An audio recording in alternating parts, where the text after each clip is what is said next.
hello friends welcome to my mini blog मु आज आसी पहुंची त्रयंबकेश्वर ज्योतिर्लिंग रे जोटा कि आमर 12टा ज्योतिर्लिंग गोटे ज्योतिर्लिंग आउ सेटा सबुठू फेमस ब्रह्मा विष्णु महेश्वर 3 जण से ज्योतिर्लिंग रे अच्छी तेणुक लोक मान भिड़ ये टिकेट देखो यहाँ वीआईपी टिकेट जोड़ा 200 टकर मिलूँ सेपटे फ्री टिकेट आम आसी पहुँचा भितर 3टा होती लोक मानू कही आम मझे बसीगलु आगे देखो केते लोक पछरे केते लोक पछरे पहाड़ देखा मंदिर ही आमको देखा जाऊनी तो साइड्रे गोटे शिवंग मंदिर अच्छी जोटी आम दर्शन करिकी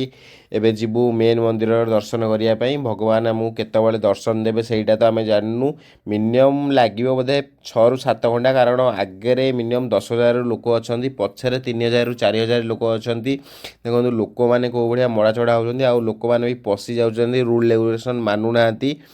आम भगवान तो आमर लगुच आमको अग्नि परीक्षा नौ भगवान आम लुचुच्च आमको दर्शन देवेनि से टाइप एते परिमाण लोक मुझे देखी ही नी एत परिमाण लोक देखो ये ब्यारिकेड भितर को आसिलु ब्यारिकेड भितर एमती सिंगल लाइन जहाँ हो पेला ठेला ना सिंगल लाइन रे गलापर आगे गोटे सीढ़ी अच्छी सीढ़ी पर एटा वेलकम गेट माने ज्योतिर्लिंगर वेलकम गेट आ भितर 8टी ରୁ 9ଟି घर अच्छी आ भितर मिनिमम 2 ରୁ 3 किलोमीटर एमती बुली बुली बुली बुली जीवु एबे बर्तमान में हेला राति 8:30 कहते मंदिर 9:30 ରୁ 10:30 भितर बंद हो जहाँ भगवान को डाकुच दर्शन टे मिल जाऊ एत कष्ट कर आसिलु फाइनाली मंदिर गेट आमको देखागला मंदिर भितर के आम एंट्री करूँ